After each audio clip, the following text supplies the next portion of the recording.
I've read your book, and while I was going through the book, I was actually reflecting on my own journey because I found the book to be very simple to read, and you can almost empathize with whatever you're saying. And 3 years back, or less than 3 years back, I decided to become an entrepreneur. After spending 25 years in large organization, comfortable job, in fact, perhaps a job where if I didn't do anything, people would have paid me more. Uh, but really, and therefore take the chance was extremely important, and it just empathized with me. And I'll just tell you last point before I really come on a couple of points that you mentioned.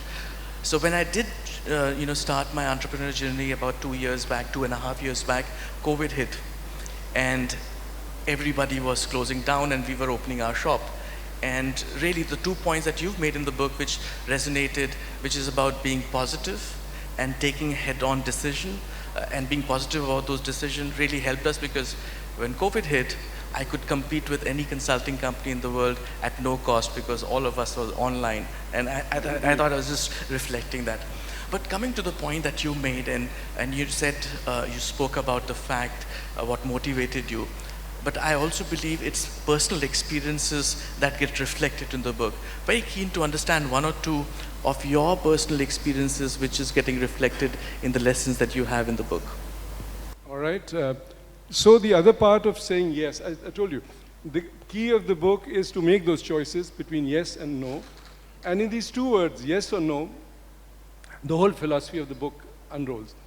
It also unrolled in my life because ultimately speaking, you can't be speaking about something that you have not experienced, right?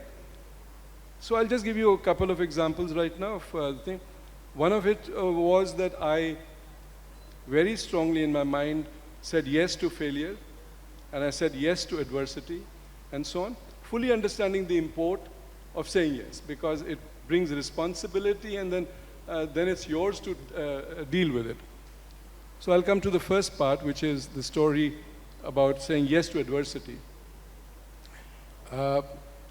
We are in manufacturing and other areas.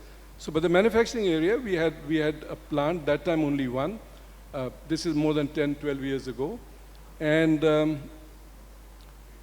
on the night before my birthday, I got a call from our general manager who was looking after the plant.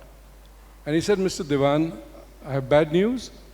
I want to tell you, and then he hesitated almost in tears, that our plant has burned down, is burning as I speak to you. And it was a 3.5-story plant, large. And he says it's going to be completely destroyed. So I'm very, very sorry, but we are finished. The night before that, I had been reading an article, I'm a practicing Buddhist, which said, today again, I will not be defeated. That was the title of that article. Struck me, read it, absorbed it, went to sleep.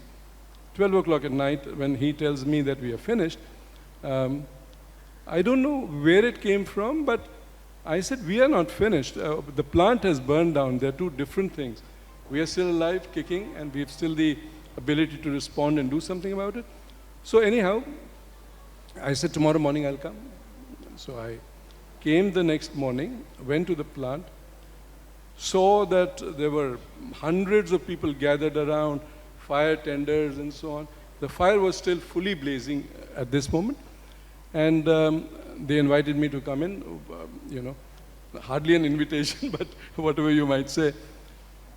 So I entered the plant with this thing as it was burning. And I must have taken not more than 45 seconds to 1 minute to see what was happening. It was very clear. It was going to crumble down, and a little later it wouldn't exist. Something like that. I called my team. I called them outside. And I said, all right. Because it was the month of September, our peak season. And that is the time we needed to support our customers. So a failure, this explanation that my plant is burned down didn't solve their problem. I could have easily taken that as a thing. And then I said, in 3 days, I want the plant to be functioning and to fulfill all our orders, because most of these customers are exclusive on us and we can't let them down. Diwali season happens there and we are in home appliances. So obviously that is the time, that is the peak demand. Changed their outlook at that moment. I knew there was no value in continuing standing there and commencing. The net result, the outcome I'm telling you of taking this new thought, this yes to adversity, was that month, which was the plant burning month, turned out to be the highest production month in our history of our company, in the history of our company, entire period. So where did it come from? It came from that inspiration that we got more committed to our own yes, and we dealt with it. So let me tell you one more example of how use this ability. Our main competitors are from China, because that is obviously the production hub of the world, so to say. And we found our productivity was much lower. Indian productivity. Our hands don't move fast enough, we are not that committed and so on, which is not to critique India, but our cultural value, so to say. So I said what to do, because we need to gear up and nothing remains, you know. So in quickly, we bought in Chinese workers from China, 7 or 8 of them. We got in a general manager who was also a Chinese on visas because they couldn't be employed here. And then what we found was we gave them a line and said, you run it, and then we had the Indian lines running side by side. Net result, the Indian hands started moving as fast as the Chinese, and today we are able to compete with China in every way, in pricing, in production, in scaling up, in technology, all because followed an unconventional response. You know, I want to pick up on something you said when you did the introduction. You talked about success.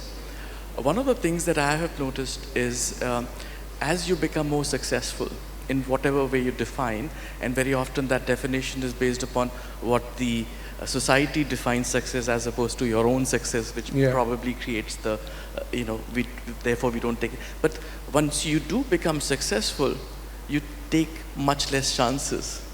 How does, the CEOs, the leaders, how do they continue to take success? Because really, when you are successful and you're at the top, you know, the risk of failure is very high. So important now, for example, in judging success, is the strategy of disruption. All of us know that those who have disrupted have thrown the others off balance and created a niche of their own.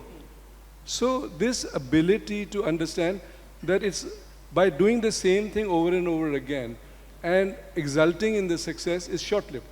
Because ultimately disruption will take place whether you lead it or somebody else leads it. And then at the end, one suddenly finds oneself stranded that where am I? I was so successful and today my margins are under threat or my existence is under threat.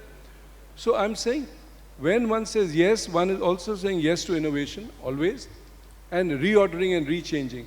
So anybody who takes complacency that I've already achieved, I must guard it, I must preserve my success, that is not possible. Over the long run, if you take a study of the last 50 years, for example, the business houses, how many of them are not in the list? I mean, they were right in the top, they're not even in the list.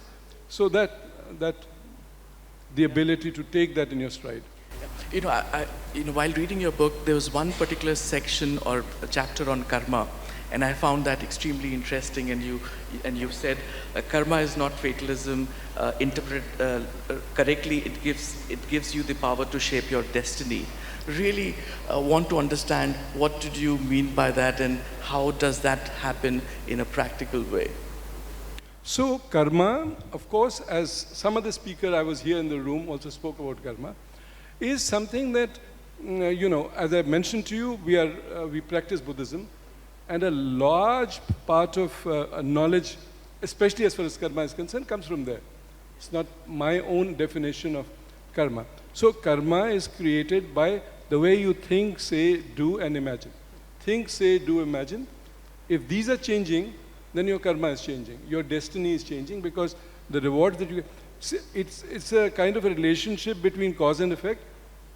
As you sow, so shall you reap. That is the principle. So what I'm saying is that it's not a fixed thing. It's not that this is my karma, I must be resigned to it because karma is there and neither did I create it and nor can I change it because maybe I created this karma last birth, but now things are different. So, running out of time? Yeah, that's Okay. So, therefore, if we focus on how we think, say, imagine, do, we can be a yes person.